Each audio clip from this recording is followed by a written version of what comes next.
This is the SM800. It's on sale right now for only 35 bucks after coupon. 33.95 sensor, KLGM 8.0s. Seems good on paper. The shape is a little bit unique.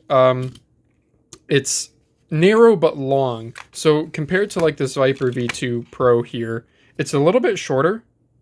It's a little bit taller actually. In fact, the height is darn near G Pro wireless height. It doesn't feel like it though, but the hump's very centralized. The main thing though is the grip width. It's not a typical hourglass shape that you see from a lot of ambi mice.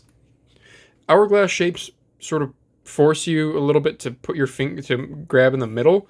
I personally really like the Aerox 3 because the sides are parallel and I grip very far forward. Same thing goes for this. I can grip very far forward. However, it's such a long mouse that if I do some sort of aggressive claw or try to fingertip it, I get palm contact at the end of the mouse. So I can't really pull it down into my palm for aiming downwards very well. Compared to even something like the Viper V2 Pro, I can do that because even though it's longer, it's not as tall. Grip width is rather narrow. It's not like crazy narrow like how this Attack Shark X3 Pro is. Yeah, it feels a little bit like the Lamzu Atlantis Minis sort of grip width. The sides, though, the Atlantis Mini, it has like very aggressively sloped sides. It sort of feels like you're like the mouse is a V shape, and feels very much that way. This mouse feels quite a bit flatter, but it's still not totally flat like even my Starlight 12 feels a bit flatter on the sides. This is a small for size comparison. There still is a nice ledge here for your ring finger. Buttons feel okay. Scroll wheel doesn't have a lot of tactility in the encoder. Middle mouse is rather stiff. Mouse 1 and mouse 2 are definitely on the stiffer side. My mouse 2 has quite a bit of post-travel and a tiny bit of pre-travel, but still very usable. Mouse 1 feels actually really good. But again, these are heavy. I think it's both the switch and also the shell implementation is a little... You can tell that you're bending plastic on the shell when you press down. It's not just it's not a floaty feeling like how well, my Aerox 3 is I've modified, but anyway. Let's see. Side buttons feel good.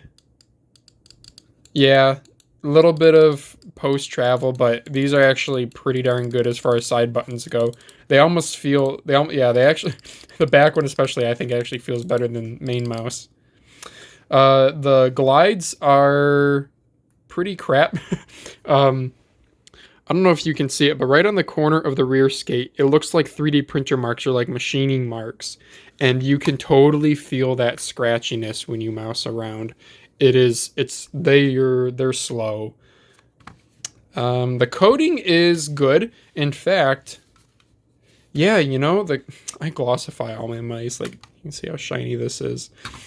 I don't think I have any good examples here, but the coating's actually pretty good for people who like a very fine matte texture. It's not like the Death Adder V3 and the Viper V2 Pros. They're a pretty coarse matte. This is a much finer matte, sort of like a G Pro wireless would be. DPI button by default is this guy. There's software to change stuff, but I haven't downloaded it. There's RGB diffusers here. I don't know why. It's not going to turn on. Anyway, this is RGB right in here. There's a little bit of potentials for weight savings. The battery's 300 milliamps, so you could decrease that a little bit. It sits on a battery sled here. That's also the receptacle for the receiver. That could be cut out.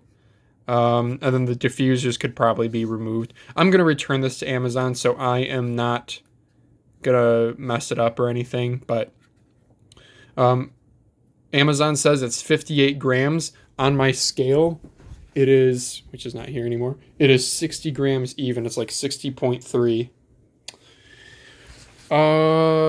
Anything else? I think that just about does it. So it's a good example of, you know, now that Logitech and Razer don't really have exclusivity deals with the best sensors. Now that, you know, Solakaka can get their hands on a 3395, it means that we're going to keep seeing mice that are sub $40 that can, in terms of performance, compete with high-end mice that cost 4 times as much.